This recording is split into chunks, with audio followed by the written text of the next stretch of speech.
جی السلام علیکم. امید ہے کہ آپ سب لوگ خیریت سے ہوں گے. یونان میں کشتی کے حادثے کے بعد سے اب تک جو حکومتی رد عمل سامنے آیا ہے اس کے اوپر کچھ تفصیلات آپ سے شیئر کروں گا. جماعت اسلامی الیکشن کمیشن کے حوالے سے کیا کہہ رہی ہے اس کے اوپر بھی روشنی ڈالیں گے, اور امریکہ کے سیکرٹری آف اسٹیٹ یعنی ان کے وزیر خارجہ چین کا جو دورہ کر رہے ہیں, اس دورے میں ان کے اہداف کیا ہیں, گولز کیا ہیں, بڑی امپورٹنٹ ڈیٹیلز ہیں. کوشش ہوگی کہ وہ بھی آپ سے شیئر کی جائیں. اچھا, پہلی چیز جس طرح میں نے آپ کو بتایا کہ یونان میں کشتی کا حادثہ پیش آیا, اس میں غیر قانونی تارکین وطن جن میں بڑی تعداد پاکستانیوں کی تھی وہ بھی شامل تھے. وہاں سے ان کی ہلاکتوں کے, ان کے جاں بحق ہونے کی خبریں آ رہی ہیں. اس کے اوپر اب تک جو حکومتی رد عمل ہے وہ آپ نے بھی دیکھا ہوگا, میں نے بھی دیکھا ہے.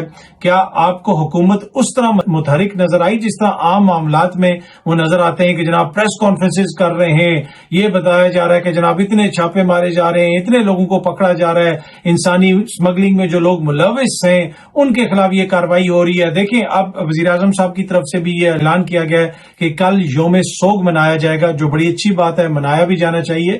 لیکن اب تک یہ 2-3 دن کے دوران گزشتہ جب یہ سارا حادثہ وغیرہ پیش آیا اس کے بعد سے آپ حکومتی رد عمل دیکھ لیں, حکومتی شخصیات کا رد عمل دیکھ لیں, جو دیگر معاملات ہیں, جو سیاسی نوعیت کے معاملات ہیں یا ججز کے خلاف جو پریس کانفرنس کرنی ہو, اس میں تو حکومت آپ کو بڑی متحرک نظر آتی ہے.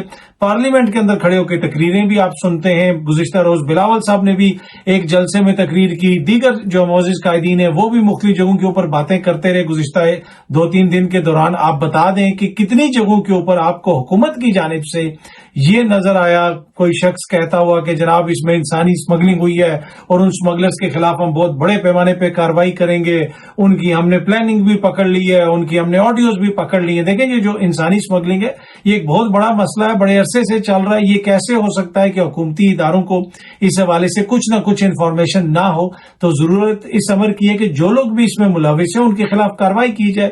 تو اب تک جو حکومتی رد عمل ہے, اب جس طرح جو میڈیا کے اوپر پریشر بلٹ ہو رہا ہے, اور میڈیا پہ بھی اتنا پریشر اس میں بلٹ نہیں ہوا, سوشل میڈیا کے اوپر آپ کو نظر آ رہا ہے میڈیا میں بھی اس طریقے سے بات چیت نہیں ہوئی جس طریقے سے ہونی چاہیے, کہ پہلے دن ہی اس کو اتنی زیادہ اہمیت دی جاتی جتنی اہمیت دی جانی چاہیے تھی, کہ جناب کس طریقے سے اس طرح کے حادثے پیش آ رہے ہیں, کیوں پاکستانی اس طرح جا رہے ہیں, کہ جناب سینکڑوں پاکستانی ہر سال جو ہے وہ غیر قانونی طور پہ بارڈر کراس کر کے چلے جاتے ہیں اور حکومت سوئی ہوتی ہے اور حکومت کو پتہ نہیں ہوتا. یہ میں 75 برس کی کہانی آپ کو سنا رہا ہوں, یہ کوئی آج کی بات نہیں ہے.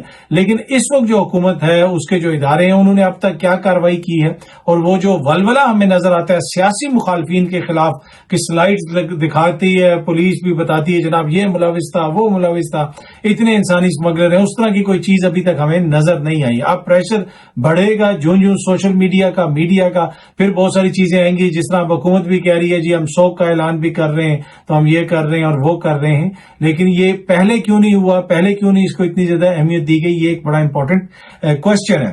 جماعت اسلامی کا کہنا ہے کہ جی ہم الیکشن کمیشن کے باہر احتجاج کریں گے. یہ وہی الیکشن کمیشن ہے جس کے حوالے سے عمران خان صاحب کافی عرصے سے کہہ رہے ہیں کہ یہ حکومت کی بی ٹیم ہے, جدھر بھی یہ کروائیں گے یہ حکومت کو فائدہ پہنچائیں گے.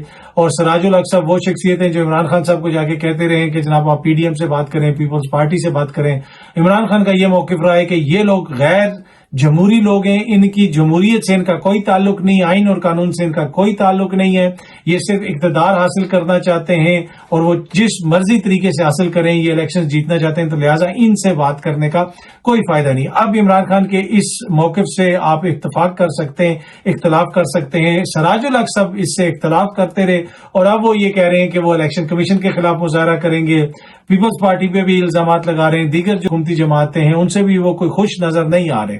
تو اب دیکھتے ہیں کہ ان کا جو احتجاج ہے وہ صرف الیکشن کمیشن تک محدود رہتا ہے یا حکومت کے خلاف بھی وفاقی سطح کے اوپر بھی وہ احتجاج کرتے ہیں.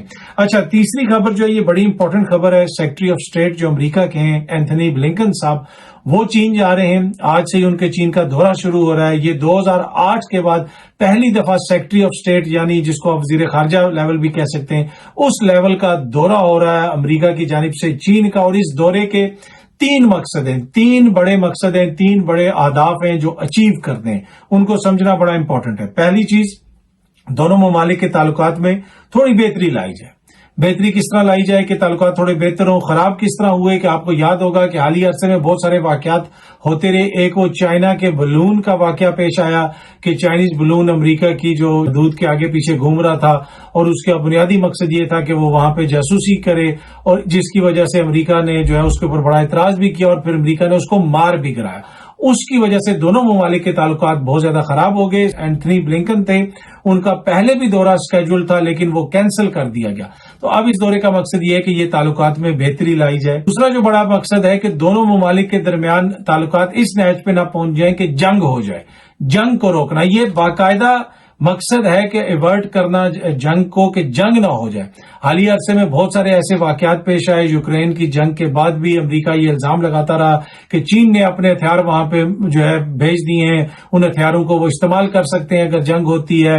اس کے علاوہ ساؤتھ چائنا سی کے اندر پھر جو ڈرلز وغیرہ ہوتی رہی ایئر فورس کی, جو چائنیز ایئر فورس اور امریکن ایئر فورس ایک دوسرے کے سامنے وغیرہ آتی رہی. تو باقاعدہ طور پہ اس دورے کا جو گول ہے وہ یہ ہے کہ چیزوں کو روکا جائے اور چیزیں اس نہج پہ نہ پہنچ جائیں کہ جہاں پہ جنگ ہو جائے.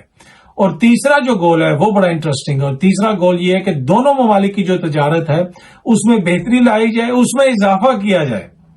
اب آپ سمجھیں تعلقات کی نہج کس نہج پہ پہنچے ہوئے کہ جنگ بھی ہو سکتی ہے لیکن بڑا مقصد یہ ہے کہ تجارت جاری رہے, تجارت کو بہتری اس میں لائی جائے, اس میں جو کانفلکٹس ہیں ان کو دور کیا جائے. صدر ٹرمپ کے دور کے اندر بہت سارے ٹیرفز وغیرہ انٹروڈیوس کروائے گئے تھے کہ چین سے جو مال آپ منگواتے ہیں اس مال کے اوپر آپ کو ایکسٹرا ٹیکس وغیرہ دینا پڑتا تھا. اسی طرح چین نے بھی اس کے جواب میں کچھ ٹیرفز وغیرہ انٹروڈیوس کروا دیے تھے, کچھ وہ لگا دیے تھی ٹیکسز وغیرہ, ڈیوٹیز وغیرہ کہ اگر آپ امریکہ سے مال منگوائیں گے تو آپ کو اتنے پیسے ایکسٹرا دینے پڑیں گے اور اس قسم کی باتیں.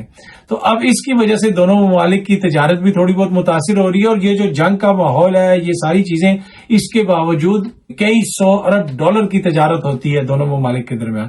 اور ابھی بھی وہ یہ کہہ رہے ہیں کہ معیشت اتنی امپورٹنٹ ہے کہ جنگ بھی روکنی ہے, تعلقات بہتر کرنے, لیکن یہ جو تجارت ہے اس میں اضافہ کرنا ہے, ٹریڈ میں انکریز کرنا ہے. تو یہ اس سے آپ اندازہ لگا لیں کہ موجودہ دور کے اندر معیشت کی کتنی زیادہ اہمیت ہے. اور دوسری طرف پاکستان کی اگر آپ حالت دیکھ لیں کہ پاکستان کی جو معیشت ہے وہ کس نہج پہ پہنچ گئی ہے. کیا جو ہمارے تعلقات ہوتے ہیں اس میں ہماری معیشت جو ہے وہ سب سے پہلے ہوتی ہے؟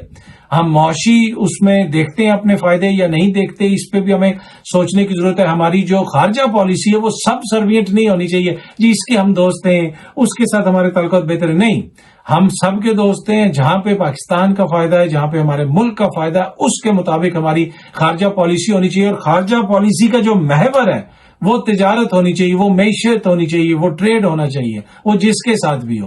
اس سے بڑی آپ کو کوئی اور مثال نہیں ملتی ہے کہ چین اور امریکہ کے جو تعلقات کس نہج پہ اور ابھی بھی جا کے جو ایجنڈے پہ ہے, اور یہ میں آپ کو باقاعدہ وہ بتا رہا ہوں جو ایجنڈا ہے ان ٹاکس کا, اس کی آپ کے ساتھ میں یہ ذکر کر رہا ہوں.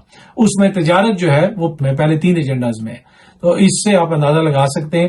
اسی طرح آپ دیگر بھی ممالک دیکھ لیں, ان کے آپس میں تعلقات کشیدہ ہوتے ہیں. چین اور بھارت کی تجارت دیکھ لیں کتنے ارب ڈالر کی ہے, پاکستان اور بھارت کی تجارت کس نہج پہ کھڑی ہے.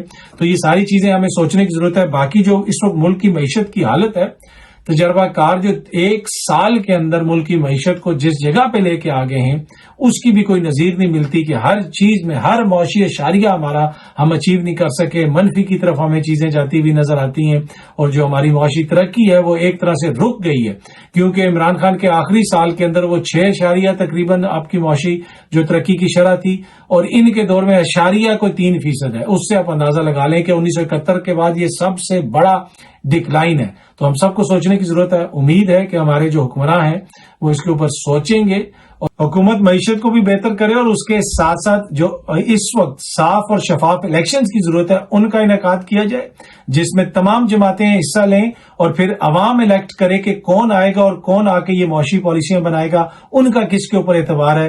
اگر یہ ساری صورتحال نہیں ہوگی, معاشی عدم استحکام ہوگا, سیاسی عدم استحکام ہوگا, تو قطعاً ملک کے اندر چیزیں بہتری کی طرف نہیں جائیں گی. امید ہے کہ یہ ویڈیو آپ کو پسند آئی ہوگی. بہت جلدی آپ سے پھر ملاقات ہوگی. Thank you so much.